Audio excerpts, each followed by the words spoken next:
디프레션이라고 하는 주제를 가지고 침체, 디프레션 얘기했잖아요. 그래서 침체지만 늪이라고 하는, 이제 늪에서 좀 나옵시다라고 하는 제목을 가지고 우리가 공부했는데요. 여러분, 세상에 병이 되게 많잖아요. 제일 무서운 병이 뭐예요? 제일 무서운 병이 암. 누가 그러셨어요? 오, 암. 오케이, 암.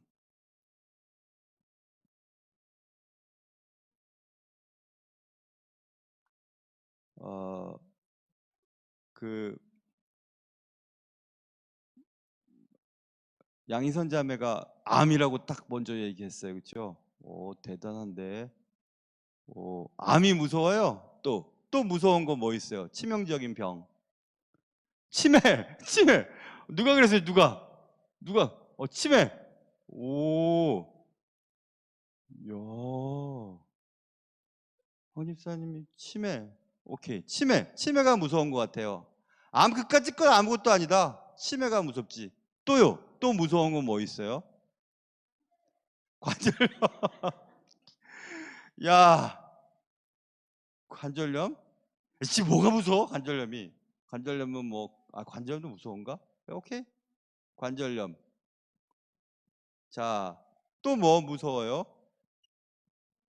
중풍. 다 나온다, 이제 오늘. 중풍. 중풍도 진짜 무섭죠. 중풍. 예전에 중풍 걸리면 정말 너무 많이 힘드시잖아요. 중풍은 안 걸렸으면 좋겠다. 치매도 마찬가지고. 그렇죠? 암도 얼마나 힘든지요. 진짜 힘들죠. 관절염도 진짜 힘든 것 같아요. 그렇죠? 손이 막 이렇게 막 아프니까. 너무너무 힘든 게 많고 치명적인 병들이잖아요. 그 밖에 되게 뭐 많죠. 되게 많은데 진짜요. 진짜 치명적인 병은 오늘 공부하게 될 디스커리지먼트라고 하는 낙심이에요. 낙심이라고 하는 게 이런 것들을 또 만들어낸다고 하더군요. 디스커리지먼트, 낙심. 오늘 낙심에 대한 얘기를 할 건데 낙심이 왜 그렇게 무서운 줄 아냐 하면서 어떤 책에 보니까 낙심이 무서운 이유는 누구든지 낙심한다는 거예요. 그 보편성. 뭐 예외가 없어요. 누구든지 낙심을 합니다. 그러니까 이 침체보다 더 무서운 거예요. 낙심에 빠지면요 아무것도 못하니까. 그래서 보편성 때문에 낙심이 무섭고, 근데 더 무서운 게 뭔지 아세요? 낙심했다가 괜찮아졌다가 또 낙심했다가 또 괜찮아졌다가 막 하루가 다르게 반복하거든요. 조금 나아져서 그 다음엔 낙심이 안 되고 그러질 않고 계속해서 낙심했다가 또 안 했다가 했다가 안 했다가 이렇게 반복적이에요. 그래서 무섭대요. 또 낙심이 무서운 이유가 뭐냐 하면 이거 참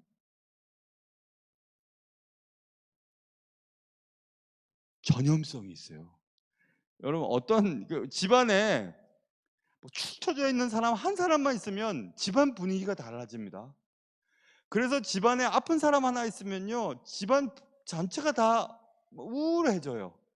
그래, 제가 예전에 그 미국에서 가르쳤던 청년이 하나 있어요. 그 청년은 대머리 연구를 해서 큰 업적을 남기기 위해서 대머리 연구를 하는 생물학도였습니다. 그가 대머리였거든요. 젊은 청년인데 스스로 자기를 치료하고 싶었던 것 같아요. 근데 그 청년 아주 신앙 좋고 아주 얼마나 사람이 좋은지 몰라요. 제가 이렇게 칭찬하는 것은 분명히 듣고 있을 것 같아서 제가 미국에서 듣고 있을 겁니다 아마. 아주 좋은 진짜 좋은 청년입니다. 아주 그냥 결혼해서 애 둘 낳고 그냥 아주 얼마나 잘 사는지 몰라요. 제가 미국에 있을 때 차 없을 때 자기가 저쪽 다른 주에 이제 포스터 닥터 후 과정이죠. 박사 후 과정 공부하러 가면서 목사님이 제 차 쓰세요.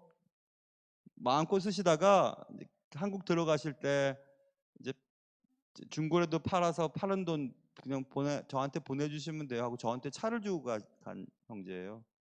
그렇게 멋있죠, 애가. 그래서 그 차 잘 탔어요.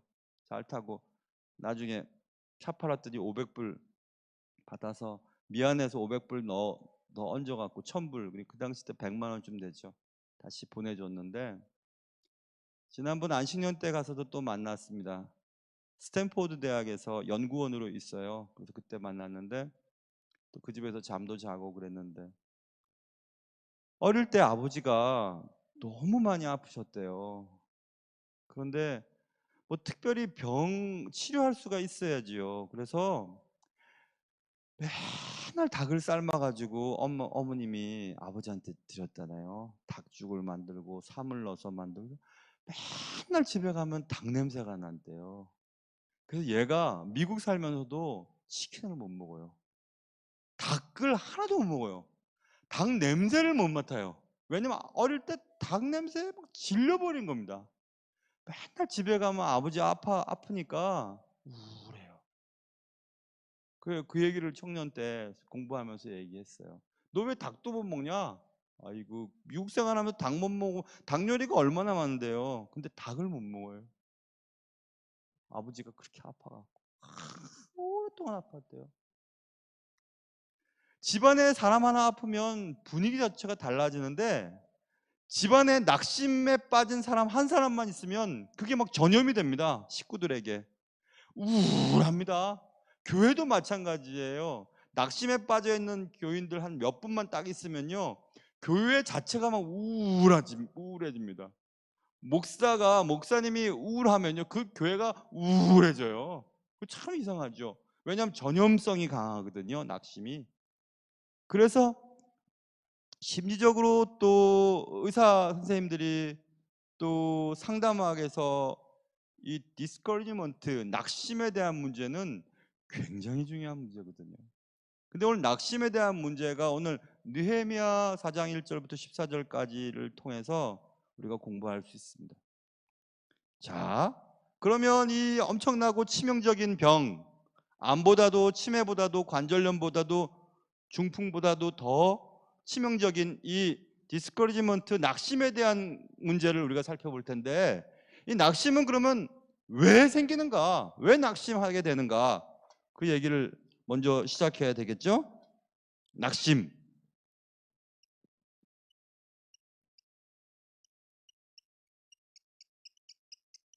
디스커리지먼트, 왜 낙심하게 되는가? 낙심은 어디서 오는가? 부분을 이제 공부를 해야 됩니다. 먼저 여러분, 우리가 낙심하게 되는 원인을 살펴보면은 맨 처음엔요, 간단해요. Just plain tired라고 해서 그냥 단지 피곤할 뿐이에요. 피곤하면 낙심이 찾아와요. 피곤하면.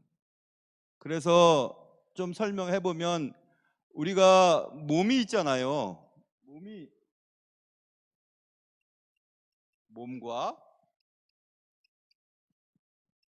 마음과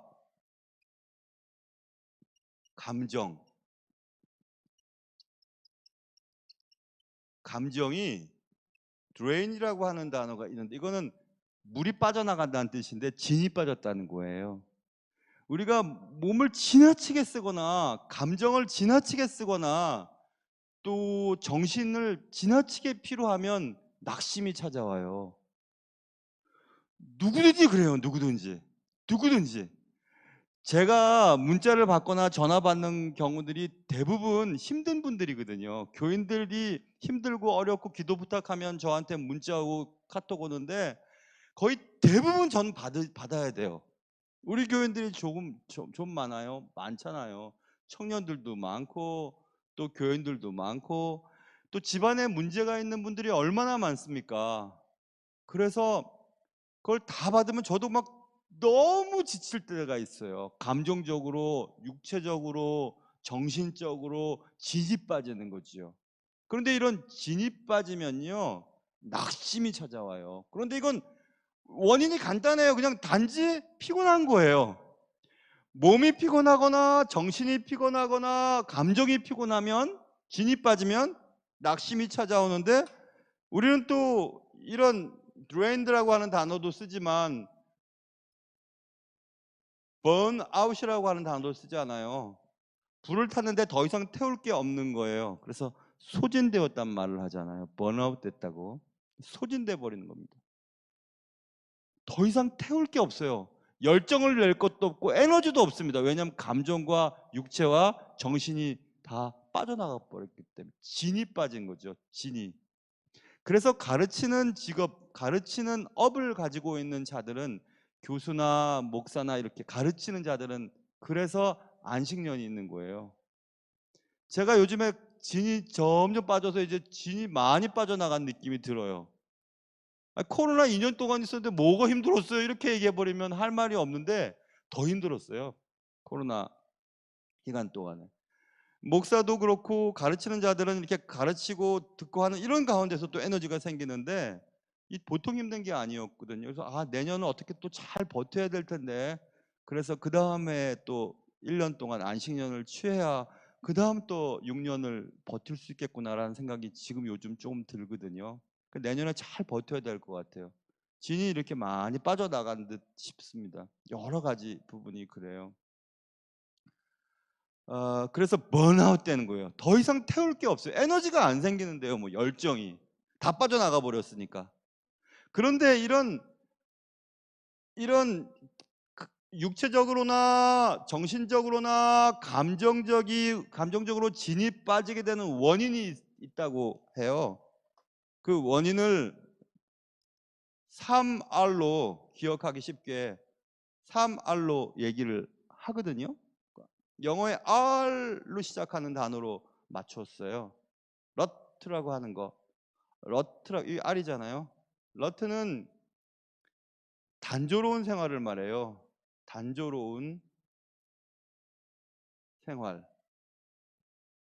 에휴, 어제나 오늘이나 내일이나 똑같겠지. 맨날 똑같아. 너무너무 단조로운 거예요. 맨날 밥해 먹고. 한 55세쯤 제 나이 또래쯤 되셨을 때요, 저희 어머님 밥해 먹기가 싫다 요즘에, 이런 얘기를 하셨었어요. 50살 넘어가면서부터 밥해 먹기가 싫다 그러시대요.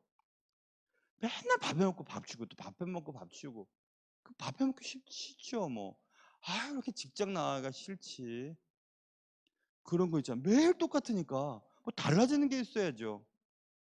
젊은 사람들이 공무원을 많이 하지요. 왜냐하면 보장이 되니까. 정년이 보장. 그런데 단조로워서 지겹대요. 또 매일 똑같은 일, 매일 똑같은 일. 여러분, 단조로운 생활이 얼마나 삶을 지치게 만드는지 몰라요. 뭐가 다르는 게 없으니까. 그래서 러트라고 하는 단조로운 생활이 번아웃 혹은 드레인을 시켜서 지치게 만들어서 낙심에 빠지게 만든다. 두 번째 또 R은요. R은 이것도 뭐 비슷한 말이기도 해요. 루틴이라는 단어죠. 이것도 좀 한국말로 하면 비슷해요. 틀에 박힌 생활. 뭐 어떤 틀 속에서만 움직이는 겁니다. 뭐 달라질 게 없어요. 뭐 달라질 게 있어야죠. 내가 노력한다고 해서 달라지겠어요? 맨날 그게 그거지 뭐. 그 틀 안에서 움직이잖아요. 그러면 또 번아웃 되기가 쉽고 드레인 되기 쉽고 지쳐서 낙심에 빠진다고 합니다. 세 번째 R 또 있어요. 이거는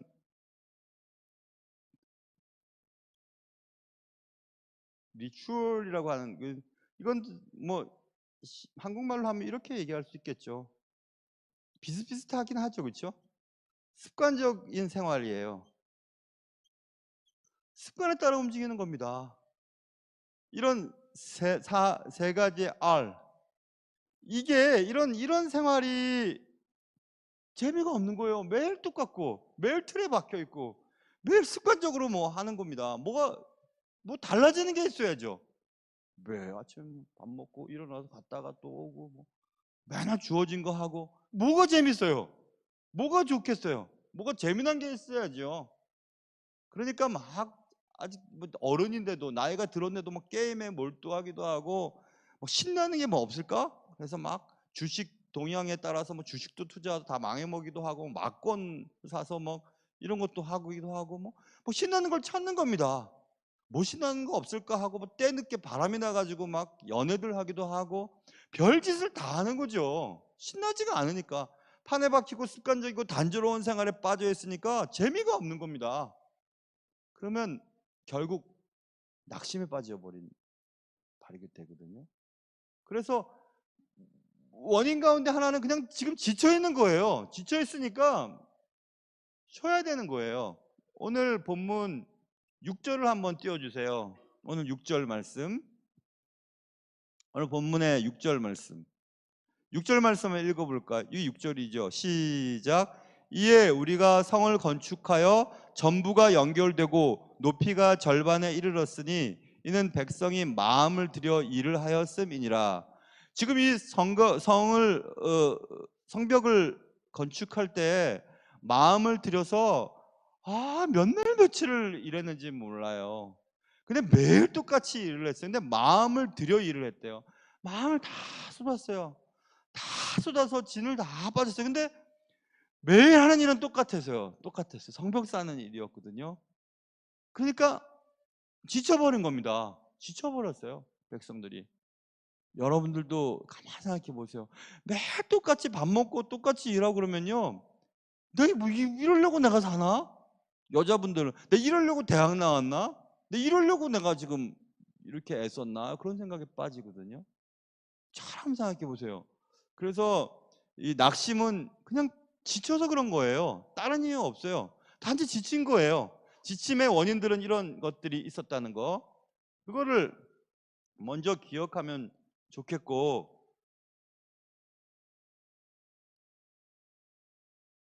그리고 또 낙심에 빠지는 원인은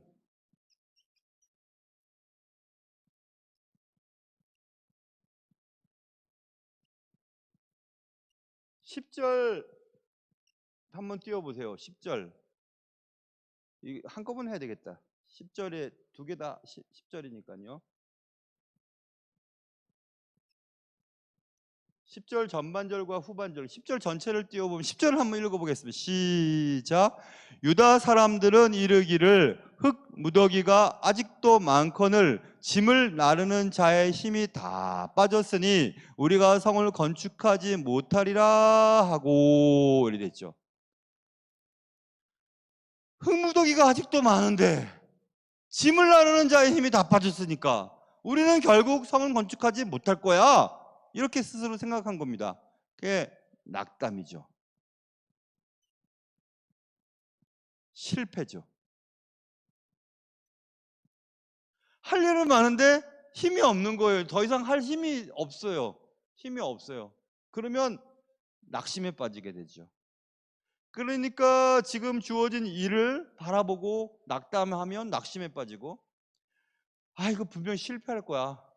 실패할 거다 이거. 분명히 실패할 거다. 이래 갖고 되겠나? 라는 실패감에 빠져 있으면 낙심에 빠지게 되는 겁니다. 네 번째는 우리가 잘 아는 공포예요. 두려움. 11절 한번 띄워보세요. 11절 말씀 한번 읽어보겠습니다. 시작. 우리의 원수들은 이르기를 그들이 알지 못하고 보지 못하는 사이에 우리가 그들 가운데 달려들어가서 살육하여 역사를 그치게 하리라 하고, 성벽 건축하는 유대 사람들을 노렸던 원수들이 그 주위에 많았거든요. 근데 두려운 거예요. 저들이 힘을 합쳐서 우리를 치러 와서 죽이면 우리는 꼼짝없이 죽을 텐데 하고 두려운 겁니다. 두려우니까 낙심에 빠져들게 되죠. 지쳤거나 낙담케 하는 어떤 말이나 상황을 보거나 실패감에 빠져 있거나 어떤 그 일에 대해서 두려움, 공포에 빠져 있으면 낙심해지게 됩니다. 그런데 여기서 또 우리가 재미난 사실을 하나 알 수 있어요. 그것은 뭐냐면 여러분, 누구나 다 공포에 빠질 수 있죠. 공포심에 빠질 수 있습니다. 그런데 이 공포에 반응하는 방식에 따라서 다양한 결과를 얻을 수가 있거든요. 여러분, 두렵지 않은 사람은 없어요. 죽음, 아까 뭐 암, 또 치매나 또 관절염이나 또 뭐 여러 가지 병도 우리가 두렵잖아요. 그렇게 그런 일이 내게 생기면 어떡하지? 아침에 나갔던 아이가 저녁에 안 돌아오면 어떡하지? 이런 게 우리가 얼마나 두렵습니까? 너무 두렵죠. 제가 어제 꿈을 꿨는데요. 꿈속에서 어디를 가는데 이번에는 늘 가던 길을 가지 말고 다른 길을 가봐야지 하고 다른 길로 접어들었는데 길이 안 나오는 거예요. 길이 안 나와요. 그래서 내비게이션을 막 찍었어요. 어디 장소를 찍었는데 내비게이션을 찍는 제 손가락도 말을 안 들어요. 그 잘 안 찍혀요, 목적지가. 시간은 가까워오는데 이거 어떡하지? 하고 막 걱정이 많았어요, 꿈속에서. 그래서 내가 생각했죠. 에이, 늘 가던 대로 가야 되는데 왜 또 딴짓하다가 이랬지? 그래서 조금 전에 아까 집사람한테 나 어제 꿈 꿨는데 그런 꿈 꿨다? 그랬더니 당신이 뭐 이게 뭐 걱정거리가 있어? 이런 얘기를 하더라고요. 그런 거 없는데 아직 더 크려고 그러나? 어릴 때 그런 꿈 많이 꾸는데 그런 생각했어요. 여러분, 우리의 삶 속에 한 번도 가보지 못한 길을 걸어가니까 얼마나 두렵습니까? 너무 두려운 거 많잖아요. 근데 두려움에 반응하는 방식이 너무 차이가 나요. 자, 좀 길게 써야 되니까. 먼저는요, 어떻게 두려움에 반응을 하냐면, 지워버려야 되겠어요. 어떻게, 여러분도 가만히 생각해보면 나는 어떻게 두려움에 반응하는지. 첫 번째, 어떤 사람은 반응을 어떻게 하냐면, 뭐뭐에 대항을 하는데 어떤 것에 대항을 해요. 근데 어떻게 대항하는지 아냐면 화를 내요, 화를. 막 두렵고 공포스러운 거 있잖아요. 그러면 어떤 대상이나 어떤 사람을 정해놓고 화를 부려요, 화를. 자기의 두려운 것을 화를 통해서 나타내요. 개가 그렇잖아요, 개가. 자기가 무서우니까 상대방에게 걔가 짖잖아요. 막 화를 내고 짖잖아요. 무서워서 그런 거예요. 그래서 여러분, 화 잘 내는 사람들 보면요, 비겁해요, 사람들. 비겁하기 때문에 화를 내는 거예요. 화를 안 내도 되는 일이에요. 그게 지금 화낼 일입니까? 지금 소리 지를 일이에요. 그게 눈을 막 뒤집고 그렇게 할 일이에요. 그게 그런 일 아닌데 왜 그렇게 하냐면 자기의 생각이 관철되지 않을까봐, 또 자기가 얘기하는 것이 틀릴까봐, 틀렸다는 사실 자신이 인정하게 될까봐, 그게 지금 두려운 거예요. 그래서 화를 내는 거예요. 어떤 대상을 향해서. 화 잘 내는 사람들 가만히 들여다보세요, 여러분. 그거는 두렵기 때문에 그런 거예요. 두렵기 때문에. 자기 자신에 대해서 두렵거나 확신이 없거나 다른 사람이 맞을 것 같거나 그러니까 거기에 대해서 화를 내는 거거든요. 예수 믿는 사람들이 뭐 화낼 게 뭐가 있어요? 진짜로 생각해 보세요. 뭐 그렇게 화를 낼 일이에요? 그 얘기해서 풀 일이지.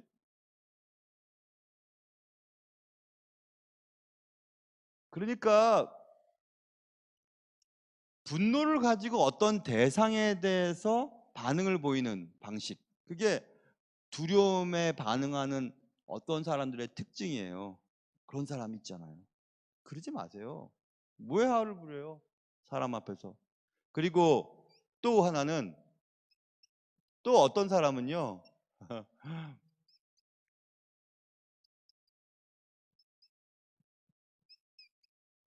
두려움이 생기잖아요. 어려운 문제가 생기잖아요. 그러면 그냥 도망쳐 버려요, 그거로부터. 아휴, 말아버리지. 도망쳐 버려요. 안 하려 그래요. 제가 좀 그런 성격이 있는 것 같아요. 저는 시끄러운 거 싫어해요. 막 싸우기 싫어요, 사람들이랑. 그래서 그냥 잠깐 사라져 버리지 그냥 막 싸우고 싶지 않아요. 그래서 제가 우리 교회 올 때도 그랬어요. 무슨 일이 생기거나 시끄러운 일이 생기면 조용히 사라져 버려야지 생각했었어요. 여러 번 그런 생각했어요. 굳이 싸우거나 힘들 필요 없어. 조용히 그냥 가면 되지. 그런 생각했습니다. 근데 여태까지 근데 그런 일이 없어서 사라지진 않았어요. 저 싸우기 싫어하는 사람이에요. 싸우기 싫어요. 그런데 그게 더 한 걸음 더 가면 문제를 해결하지 않고 피하는 경우들도 있는데 그러면 안 돼요. 또 너무 저 사람이랑 싸워서 피곤하고 힘들고 지쳐. 그러니까 그냥 피해버리자. 그럴 수도 있지만 그런데 그 문제를 해결해야 되지 않을까라는 용기를 가져야 될 때도 있거든요. 그런데 어떤 사람은 두려움이 생기면 그냥 그 자리를 피해버립니다. 슬금 피해버립니다. 그런 반응을 보이는 사람이 있어요. 첫 번째는 어떤 대상에 대해서 화를 내거나, 두 번째는 그곳으로부터 피해버려요. 두렵기 때문에. 그런데 세 번째 반응은 우리에게 굉장히 중요한, 우리가 선택해야 할 반응인데, 그것은 그것과 함께, 그런데 사랑하는 마음으로 그것을 품고 가는 거예요. 그 무슨 말이냐면 두려움 문제가 생겼어요. 그 두려움 문제가 금방 사라지거나 해결할 수 있는 것은 아니에요. 그렇다면 어떻게 해야 되지? 두렵지만 그 문제나 그 사람을 안고 그냥 가는 거예요. 함께 가는 거예요. 해결할 수 있는 능력은 없지만 그래도 그걸 품고, 괜히 다른 사람한테 화를 내거나 아니면 그 문제를 회피하고 피하거나 아닌 것처럼 그렇게 하지 말고 그 문제와 함께 그냥 걸어가는 거죠. 따뜻한 마음을 가지고, 사랑의 마음을 가지고. 그게 그리스도인이 해야 될 일이죠. 보기 싫어 저 사람, 피해버려, 상대하기 싫어. 아니면 그 사람 앞에서 막 소리를 지르고 막 화를 내고 싸우고 그럴 필요 없다니까요. 그 두 개 다 나쁜 거예요. 그냥 그 사람과 함께, 날 두렵게 하는 일이나 사람과 함께 걸어가는 거죠. 함께 가는 거죠. 굉장히 중요한 겁니다. 그게. 여러분, 마음 안 맞는 일이 얼마나 많아요. 부부끼리도 마음 안 맞는데 누가 마음이 맞겠어요. 그래도 함께 가는 거죠. 함께. 저 사람이랑 또 부딪히면 싸우고 힘들 텐데 그만둬야지. 그래서 막 비겁하고 용기 없고 그리스도인답지 않은 사람은 무슨 문제가 생기면 막 자리를 박차고 막 나가버립니다. 회의하다가도 막 나가버리고. 그러면 안 돼요. 그리스도인이 할 짓이 아니에요. 그건. 그 문제를 품고 함께 걸어가야 돼요. 함께. 그래야만 문제가 해결되거든요. 그래서 이 낙심의 문제는 아까 얘기했던 지쳐 있는 거, 그리고 낙담에 빠지는 것, 실패감에 젖는 것, 공포심. 그런데 그 공포심을 이렇게 반응할 수도 있고 이렇게 반응할 수도 있고 이렇게 반응할 수도 있어요. 그런데 우리는 이렇게 반응해야 된다는 거예요. 그게 낙심이 왜 생기는가, 어디서부터 오는가에 대한 첫 번째 얘기고, 두 번째, 그렇다면 이 낙심의 문제를 어떻게 해결하면 좋을까라는 얘기를 우리가 해야 되겠죠. 낙심은 이럴 때 찾아온다. 그것까지 얘기했어요. 그러면 이제 낙심을 어떻게 해결하면 좋을까? 오늘 정말 중요한 얘기 하는 겁니다. 치명적인 문제니까 누구든지 예외 없어요. 그리고 반복적이에요. 그리고 전염성이 강해요. 그런 치명적인 병인 낙심의 문제를 어떻게 해결할 것인가? 그것은 방법이 세 가지 정도로 요약할 수 있어요. 첫 번째는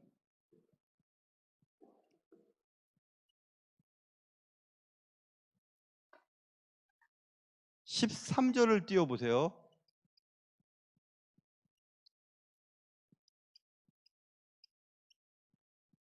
13절. 13절 한번 읽어보겠습니다. 시작.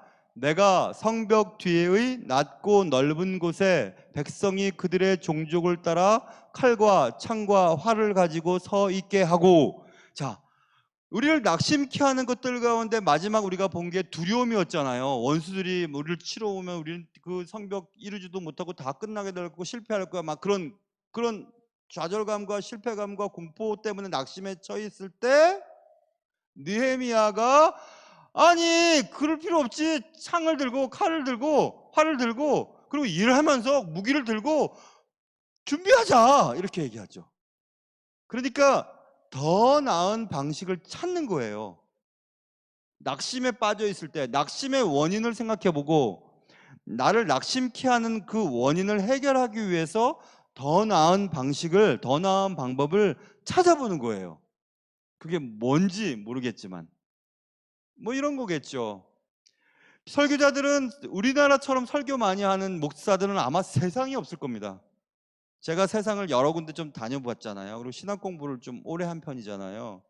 우리나라처럼 설교 많이 하는 목사가 없어요. 진짜 많이 해요. 이렇게 많이 할 수가 있나? 사람이 이렇게 설교를 많이 준비할 수가 있나? 그런데 정말 이상하기도 하고 또 감사하기도 하고 신기한 것은 저는 설교에 부담이 없어요. 왜 부담이 없냐면 항상 준비하거든요. 항상 준비해요. 항상. 항상 제 긴 장수첩에 항상 메모해 놓은 것 설교 원고들 항상 갖고 있어서 항상 기록해 놔요. 항상. 근데 그게 어떻게 하냐면 다음 주일 설교할 설교 원고를 그러니까 다음 주 주일날 그러면 내일 벌써 다 설교 원고를 초고를 다 써놔요. 세븐님이 맞죠? 타이핑 해놓고 원고를 써놔버려요. 그리고 이제 화요일, 수요일, 목요일 이렇게 하면서 계속 덧붙이고 새벽 설교도 제가 3번 하잖아요. 3번 하는 것도 뭐 미리 다 해놔요. 주일 저녁 예배, 다음 주 주일 저녁 예배, 다음 주 주일 설교도 다 이미 원고 같은 거 다 초고 다 잡아놨어요. 근데 여러분 왜 제가 미리미리 해두는지 아세요? 미리 안 해두면 그 문제가 두려운 존재가 되어버리거든요. 해야 할 문제가 남아있으면 그것 때문에 현재 일을 잘 못해요. 미리 해버리는 거죠. 미리 해버리는. 그런데 예전에는 아니 무슨 뭐가 떠올라야 되지 않냐, 무슨 자료가 있어야 되지 않냐, 그거 상관없어요. 그냥 무조건 그냥 늘 하던 대로 그냥 해요. 그것을 제가 어디서 배웠냐면 제가 좋아하는 무라카미 하루키, 제가 무라카미 하루키 책은 다 읽었어요. 번역되어 나와 있는 한국에 나와 있는 무라카미 하루키 책은 다 읽었습니다. 그렇게 저는 무라카미 하루키를 좋아하는데 무라카미 하루키에게서 제가 배운 것은 매일 그냥 아침에 일어나서 매일 그냥 글을 써요. 그냥 떠오르든지 안 떠오르든지 매일. 그리고 물론 그는 마라톤도 하고 그렇죠. 매일 달리죠. 여러분 사람이 뭐가 준비가 되어 있어야지 달리고 글을 쓰고 하잖아요. 그런데 그냥 매일 하는 거예요. 시상이 떠오르든지 뭐가 있든지 없든지 상관없이 매일 그냥 그 일을 하는 겁니다. 저도 그래서 그냥 매일 해요. 매일. 매일 하니까 두려운 게 생기질 않아요. 예를 들어서 뭐 설교 부탁을 받거나 그러면 그냥 바로 그 자리에서 하거나 그 다음날 바로 해버려요. 미리 해버리죠. 여러분이나 저나 마찬가지겠죠. 여러분의 삶 속에 어떤 해결해야 될 문제들이 있잖아요. 미룰 필요 없어요. 그냥 그런데 뭐가 준비가 돼야 해결할 수 있을 거 아니겠어요? 아니요. 그냥 하면 돼요. 하면 거기까지 하면 되는 거죠. 그냥 하면 거기까지 하면 되는. 준비해서 하면 안 됩니다. 제가 그렇게 살았었습니다. 우리 청년들도 그래요. 뭐 준비해서 결혼하려고 그러지 마라. 그냥 결혼해라 그냥. 하고 준비된 건 나중에 챙기면 되지. 그리고 제가 제 얘기하면 나도 24세 결혼했는데 뭐 준비해서 한 게 아니라 그냥 결혼했다. 그리고 그런 다음에 하나씩 하나씩 준비하면 되더라.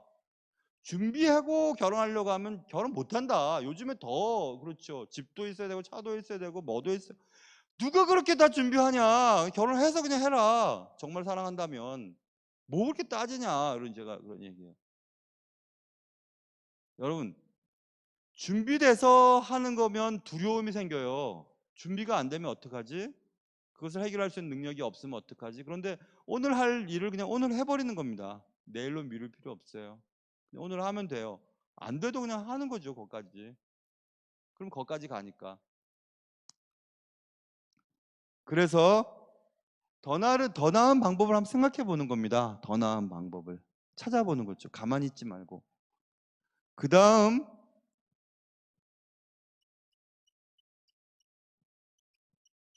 기억하는 거예요. 뭘 기억하냐 하면 여러분의 지도자가 누군지, 여러분에게 있어서의 참된 지도자가 누군지 기억하는 거예요. 14절 한번 띄워주세요. 14절. 14절 같이 읽어보겠습니다. 시작. 내가 돌아본 후에 일어나서 귀족들과 민장들과 남은 백성에게 말하기를 너희는 그들을 두려워하지 말고 지극히 크시고 두려우신 주를 기억하라. 그것까지만 읽었어요. 너희들 두렵게 하는 게 뭐니? 아, 저 원수들 저기 두려워. 그래? 근데 그거 기억하지 말고 너희들의 주인이 누군지를 기억해봐라. 그 여러분과 저의 삶의 참된 지도자가 누구예요? 하나님이시잖아요.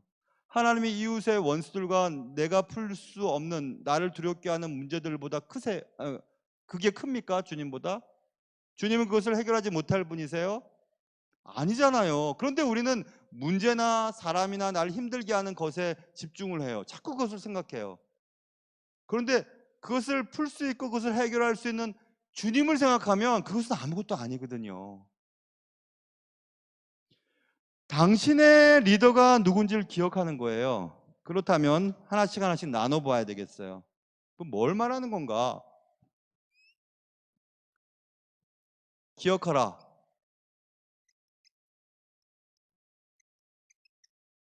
하나님의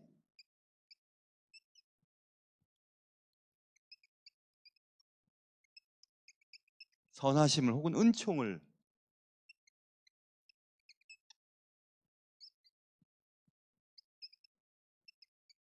자, 보세요. 하나씩 하나씩 나눕니다. 기억하라. 뭘 기억하냐면 과거에 당신에게 행하셨던 하나님의 선하심. 과거를 한번 생각해 보세요. 아, 그때 그렇게 정말 힘들었었는데 하나님의 선하심이, 하나님의 은총이 내 삶을 어떻게 인도하셨지? 그때 진짜 못 살 것 같았는데 너무 두려워서 낙심되었었는데 근데 그때 주님이 이렇게 했잖아 하고 기억하는 거예요. 저 그거 참 잘하거든요. 참 잘해요. 뭐 어려운 일이 생겼잖아요. 그러면 이것과 비슷한 일이 옛날에도 있었었는데 그때 어떻게 했었지? 하나님이 이렇게 더 좋은 방법으로 하셨잖아. 그러니까 하나님을 기억하면 나를 두렵게 하는 문제나 두렵게 하는 사람이나 두렵게 하는 일이 사라져 버리는 거죠. 그러면 낙심에 빠질 확률이 적어요. 여러분, 과거를 기억하세요. 하나님이 여러분의 삶에 얼마나 선하시게 행동하셨는지, 여러분에게 얼마나 큰 은총을 베푸셨는지 기억하셔야 돼요. 그래야 낙심에 빠지지 않아요. 그게 과거예요. 자, 그러면 또 기억해야 되죠. 두 번째 기억은 여러분 눈치챘을 거예요. 과거를 기억했으면 이제는 현재를 기억해야 되겠지? 기억하라. 하나님의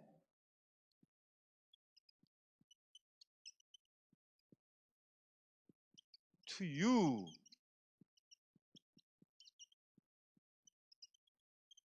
이게 현재죠. 기억하라. 하나님의 친밀성, 가까움. 지금 현재 여러분과 저의 삶에 하나님이 얼마나 가까이 계시는지를 기억하는 거예요. 하나님이 여러분과 저의 삶에 너무 가까이 계시거든요. 그러니까 여러분과 저를 두렵게 하는 문제를 주님이 모르시지 않아요. 그것을 기억해야 돼요. 하나님은 모든 것을 만드시고 모든 것을 운행하시고 모든 것을 해결하시는 그분이신데 그분이 얼마나 내 삶에 가까이 계신지, 지금 내 삶에 얼마나 가까이 계신지, 하나님이 얼마나 내 근처에 계신지를 기억하는 거예요. 현재의 삶을. 너무너무 중요한 얘기죠. 그래, 내가 지금 이렇게 이런 문제 때문에 힘들지만 주님이 내 곁에 계신데 그걸 기억하지 않으니까 나를 힘들게 하고 앞으로 생길지도 모를 일 때문에 두려워서 낙심에 빠지는 경우들이 많거든요. 원수들이 너희들 잡아 죽일 거야. 내가 너희들 그렇게 될지 안 될지 앞으로 일어나는 일이 아니잖아요. 그런데 그런 일 때문에 지금 할 일을 못하는 거예요. 성벽 짓기를 그만 포기해버리는 거죠. 아니에요. 현재 하나님이 당신을 위해서 얼마나 가까이 계신지, 당신 곁에 얼마나 근처에 계신지, 당신의 삶에 대해서 얼마나 잘 알고 계시는지 기억해야 돼요. 그게 두 번째 기억하는 거고, 세 번째 이제 기억해야 될 것은 과거, 현재니까 이제 미래지요. 자, 미래에는 이걸 기억해야 돼요. 가즈, 가즈, 가즈. 파워, 능력이죠. To you. 이번에는 for를 써야 되겠죠. For the future.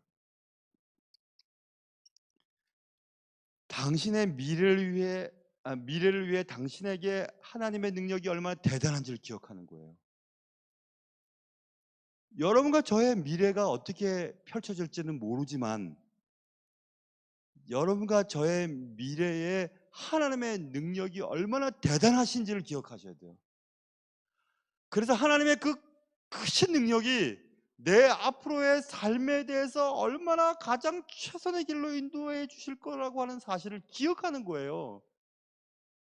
여러분, 원수들이 그래 밤에 찾아와서 성벽 만드는 유대인들을 죽였어요. 그래서 뭐예요? 그러면 그 다음 하나님이 지켜주실 수 있으면 지켜주시지요. 지켜주실 이유가 없으시면 안 지켜주시겠죠. 하나님의 능력이 없어서 못 지키시는가?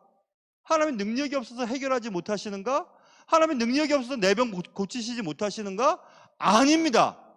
고치실 수 있지만 내 병 고쳐주시지 않는 것은 그것이 내게 최선임을 알기 때문에 그렇거든요. 내 문제가 해결되지 않아요.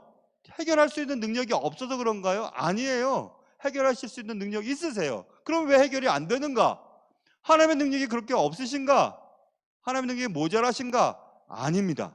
그럼 뭐지? 그게 내게 최선이기 때문에 그렇게 하시는 것이에요. 그런 믿음을 가지고 그런 사실을 기억하면 낙심이 일어나지 않는다니까요. 뭐가 낙심이 있겠어요? 미래도 하나님의 능력 안에 있고 현재도 하나님이 내 곁에 계시고 과거에도 하나님이 내 삶에 대해서 얼마나 은총을 베푸셨는지를 기억한다면 낙심에 빠지기가 쉽지 않을걸요? 쉽지 않아요. 그래서 여러분의 참된 지도자가 누군지를 기억하는 거예요. 기억하라, 기억하라, 기억하라. 과거에 어떠셨는지, 현재 어떠신 분이신지, 미래에 어떻게 하실 분이신지를 기억하는 거죠.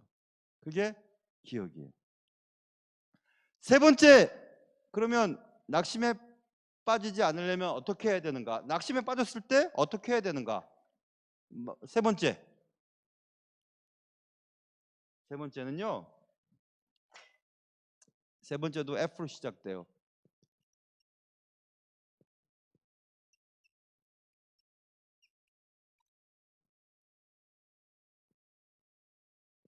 이렇게 쓰면 될 것 같아요. 14절 아까 14절 읽었는데 뒷부분 보세요. 주를 기억하고 그다음 너희부터 읽겠습니다. 시작. 너희 형제와 자녀와 아내와 집을 위하여 싸우라 하였느니라 됐죠. 싸우는 겁니다. 뭘 싸우냐면 the gloomy. 는 우울한 거예요. 우울한 아웃룩은 전망이죠. 앞으로 잘 안 될 거야 라고 하는 견해 있잖아요. 아, 이게 정말 안 되겠지. 우리를 자꾸 비극적이고 불안하게 만들고 또 안 될 것이라고 생각하게 하는 그런 생각들과 싸우는 거예요. 무엇이 그런 게 어딨어? 그런 게 어딨어? 그렇게 안 될 거라고 뭐 그렇게 왜 생각해? 하고 자꾸 자기를 싸우는 거예요. 아까 뭘 가지고 하나님의 능력과 하나님의 친밀성과 하나님의 선하심을 기억하면서 우리를 자꾸 힘들게 하는 우울한 생각들과 싸우는 거예요. 가만히 있으면 안 돼요. 지면 안 돼요. 그래서 싸우려면 저는 어떻게 하냐면요. 여러분도 큐티를 하겠지만 저도 뭐 큐티하지만 저는 여러 책을 봐요.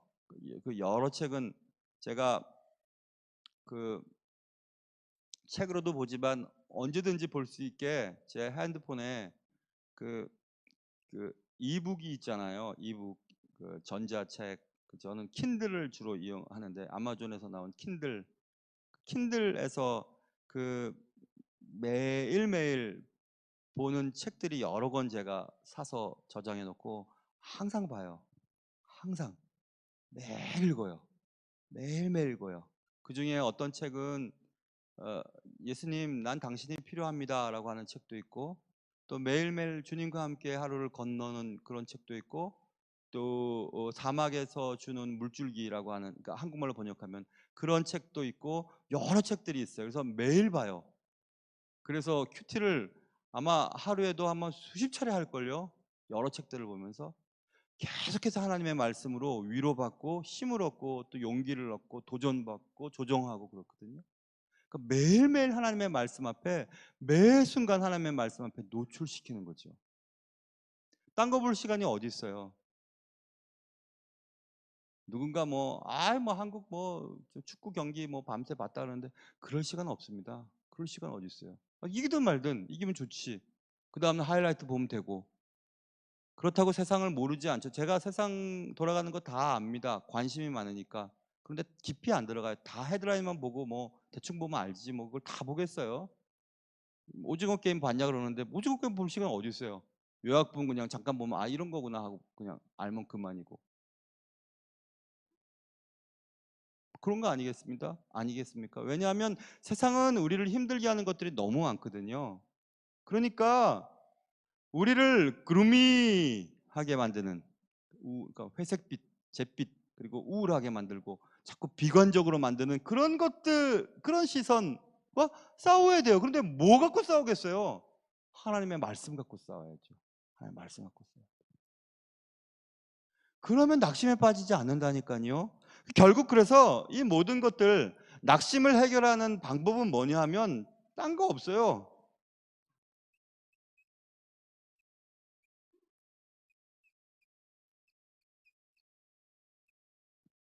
주께 초점을 맞추는 거죠. 내 시선을, 내 생각을, 내 장래를, 그리고 나의 기쁨을 오직 주께 맡기는 겁니다. 주께 초점을 맞추는 거예요. 나는 주님과 함께 있을 때 제일 행복하고, 주님을 즐겁게 하는 일이 난 제일 좋고, 주님의 말씀을 듣는 것이 난 너무 좋고, 주님과 교제하는 것이 너무 좋고, 주님과 기도할 때가 너무 행복하고, 주께 내 모든 생활에 초점을 맞추는 거예요. 그래서 스마트폰 혹은 여러분의 책상 앞에, TV 앞에, 거울 앞에 말씀을 자꾸 다 붙이는 거죠. 어디든지 가면 말씀이 우리를 변화시키고 도전받게 하고, 그러려면 저는 그래서 대학 다닐 때 내비게이터 선교회에서 내비게이터 39절, 69절, 129절 이런 암송을 많이 했었습니다. 그 암송 많이 했죠. 정확하게 구절을 단어까지, 어미까지 암송하는 것은 저는 그렇게 그럴 수 있으면 좋지만 그럴 능력이 저는 없어서 그러진 못하지만 말씀을 많이 먹었어요. 그래서 말씀이 제 머릿속에, 영혼 속에 많이 들어가 있어요. 그래서 꼭 말씀 보지 않더라도 말씀이 툭툭툭 떠올라요. 말씀이 노출되는 거죠. 제 영혼에. 그러면 또 돌아가고 또 돌아가고 또 돌아가고 용기 나고 또 역심에서부터 다시 회복되고. 그렇죠. 결국 하나님께 집중하는 것이 우리를 낙심케 하는 것들로부터 해결되는 유일한 방법이에요. 유일해요. 결론 내려볼게요, 여러분. 치명적인 병, 치매도 그렇고 암도 그렇고 관절염도 그렇고 여러 가지 치명적인 병이 있지만 진짜 치명적인 병은 보편적이고 또 반복적이고 또 전염성이 강한 낙심이에요. 그런데 낙심은 치료가 가능해요. 치료가 가능하고, 그런데 치료를 하려면 포기하지 마셔야 돼요. Don't give up. 포기하지 마세요. 안 될 거야. 이건 해결 안 될 거야. 아니, 해결돼요. 포기하지 말고 하나님을 신뢰해야 합니다. 신뢰해야 돼요. 그리고 여러분을 우울하고 불안하고 낙심케 하는 생각들과 싸우셔야 돼요. 어떻게? 말씀을. 그리고 하나님께 더욱더 집중함으로. 과거에 내게 어떻게 행하셨는지, God's goodness. 현재 내 곁에 얼마나 가까이 계신지, God's closeness. 미래에 하나님께서 얼마나 내 삶을 인도하실지, 하나님의 파워, 하나님의 능력을 기억하셔야 돼요. 그래서 우리를 힘들게 하고 넘어뜨리는 가장 치명적인 병, 낙심의 문제에서 해결되심으로 날마다 여러분과 저의 삶이 더 밝고 더 희망찬 길로 걸어갈 수 있는 은혜가 있으시기를 주님의 이름으로 축원합니다.